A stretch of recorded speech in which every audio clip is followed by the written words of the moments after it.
If cats had pockets, what would you find in your cat's pockets? Foods he decides to eat later. My hamster. Pieces of garbage he found in the house. That kind of stuff. Their pockets are full of secrets. No way they can be licking their butts in the corner for that long. They must be gathering intel for their plan to take over the world. Keys. Purse. A copy of the Necronomicon. Some mints. And a relic of a long-lost civilization. It's oddly attractive yet repulsive all at once. Perfectly smooth on one side. Coarse as the Sahara on the other. Many have gazed upon it and gone quite mad. In a quiet room. Some swear it hums to them. Ronnie would have a toy. Arya would keep food. Jasmine would keep her glasses. Moose would probably have a laser toy. And Monkey. Well. Yeah. Probably a shiv.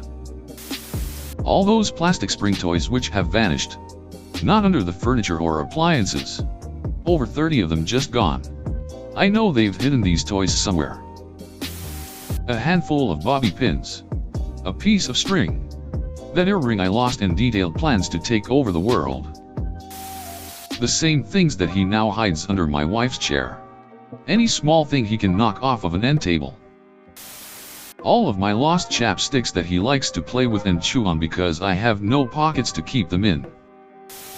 My big boy Ted would have a plastic bag full of plastic bags because he ducking loves sitting on plastic bags for some reason.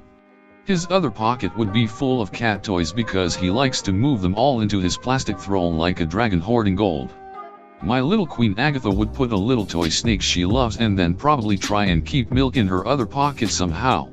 Either that or weapons she can use to defeat Ted. A ducking megaphone. Some brass knuckles. And probably a locket with my picture in it. I love my goddamn son and he loves me right back. Cats have emotion. A bunch of those things from the caps on jugs of milk. My mom always called them Wookiees. When we moved our refrigerator we found a graveyard of them. My cat passed away some 24 years ago. He kinda looked like Salem from Sabrina the Teenage Witch. If he had had pockets, there would have been a list there with the names and addresses of every old lady in the town we lived in. Whenever we tried to feed him dry cat food, he would get offended and go and visit some dear old lady that would take pity on him and cook fish for him. He did this on numerous occasions until we finally caved. Probably a stink bug. My cats are obsessed with those little bastards flying around. But when they catch one, they don't know what to do with it. Can't bite it. Can't really paw at it or bat it around to play with it. So stick in their pocket. I have 2 cats. This is Oliver. Random bottle caps. He then takes them out at 2 a.m. and scrapes them across the floor slowly. 2 a.m. is Oliver party time at my house. Last night I got woken up by chopsticks and I have no clue where he got them from. My other cat Fluff would have boxes from Amazon in his pockets. Many dead lizards. Oh. And a piece of a banana. Found my cat eating a banana like 2 years ago. Won't ever forget. A few pieces of balled up toilet paper. A bottle cap. A catnip mouse with a bell. And a few pieces of kibble. She would have something to play fetch with. Just in case the opportunity arises. I've had another cat that could play fetch. But only if I started it. This sweet, obnoxious kitty will wake me up at night with her ball. I hid all of her toys at night for a few days before she started figuring out she could bring any ducking thing to play with. Earmuffs. A small kid toy. Pencil. All the hair bands. Etc. I don't have cats, but I think a cat would have a miniature table with stuff on it to knock off slightly bigger tables to knock off slightly bigger tables. You get the point.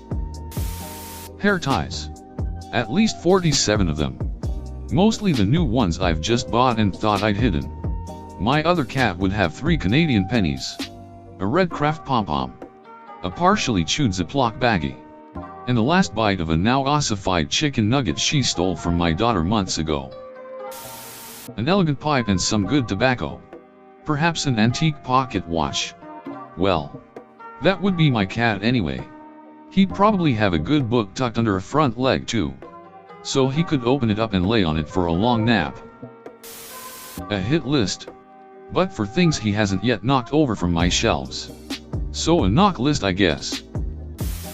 My cat does have pockets just now gone, and somehow he stores things around the house that I can't find for my life, and he will be playing with him one day and I'll be like, where the hell did that come from? And we even thought we lost his toys in a move, and they were in a box that nobody packed, so he was smart enough to pack his own toys.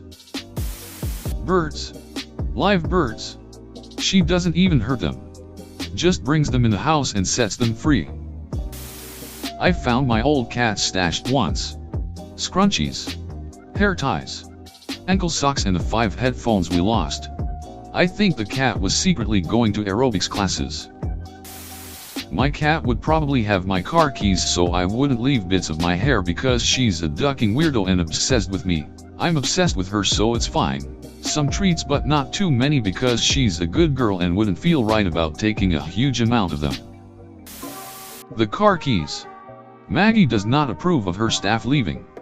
We are supposed to stay home at all times, awaiting her instructions/demands for food, the opening of doors, lap time, or pets. I live in a village, and sometimes our neighbors toss decapitated chicken heads to our cats. Village humor. And I have found my kittens slapping a chicken head around many times. If they had pockets, dear God, they would take the heads like toys. The missing arm from last week's dead squirrel yarns next souls of the enemy. All my missing hair ties. My cat likes batting the around, so I put the in a zipper bag on the bathroom counter. Still end up missing. I caught him reaching into the bag, using the toilet as a stepping stool. He had a hair tie on his claw. He saw me and booked it. Never found the hair tie. I thank deities I don't even worship this fuzzy thief doesn't have thumbs. My cat Summer has been my constant companion since I got hurt. Sitting with me whenever she can and following me around like she's afraid I'll fall down. She was never like that before. So I think right now she'd have whatever she thinks I might need in her pockets. And also a ton of cereal, because she goes ducking crazy for that stuff for whatever reason. My other cat would just stuff his pockets with as much catnip as possible. Fucking stoner.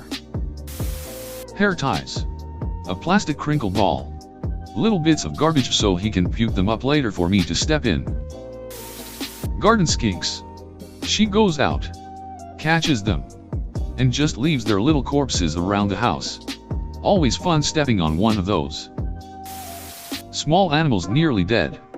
Just alive enough that they try to escape occasionally so she can chase and kill them. An eraser blade. A pencil or two. A hair bobble and an Allen key if his current stash under the rug is anything to go by. Metzley. Nothing. Maybe a petal or a single plant star. Stolen treats and buttons Kevin. Big chungus. It depends on the size of the pockets. If we're talking cargo pants pockets, then probably a snack pack bag of chips and maybe a sandwich.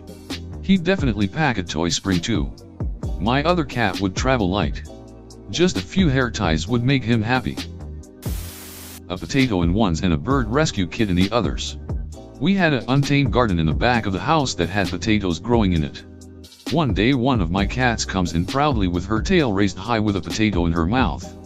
The other one used to come home with birds that had been injured from getting stuck to the seeds of a plant my neighbors had. She used to drop them near one of us and we would take them to the local bird rescue center. TLDR.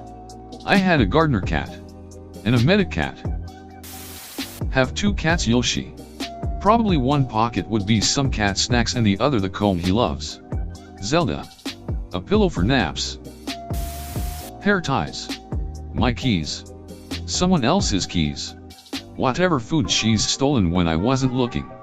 A piece of tinsel that she stashed from Christmas. My housemate's keys. Bottle caps of various sizes. And probably my phone. Pieces of pasta.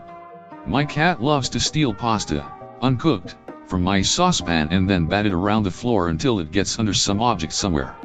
Moved one of my chairs in the living room to clean under it and found approximately 20 pieces of pasta. My cat used to hide chicken bones underneath the rug. We'd have to clean it out periodically. Every so often, we'd find pens that he'd like to bat around. And increasingly, socks, stationery, and other small items belonging to my brother. We eventually realized that the cat must think of my brother as his rival, and in his mind, was battling him for hierarchy. Sweet corn. For some reason our cat will dig through the bin to find a KFC sweet corn in the wrapper. She will drag it out into the hallway to rip into it and eat it. Yet she turns her head away when you put wet food down for her.